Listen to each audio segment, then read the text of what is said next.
Kadalasan po yung mga tao, pag pinagsasabihan tungkol sa immorality, my body, my choice. Katawan ko to, choice ko to. Wala kayong choice. Ikaw ba gumawa sa katawan mo? Hindi. Ginawa ka ng Panginoon.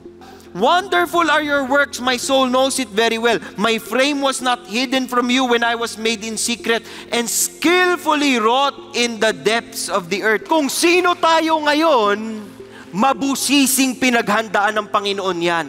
Dahil alam niya, pag lumabas ka sa mundong ito, you will live for a purpose. Huwag nyo nang sayangin yung buhay ninyo sa kalokohan. Si Kristo ang susi.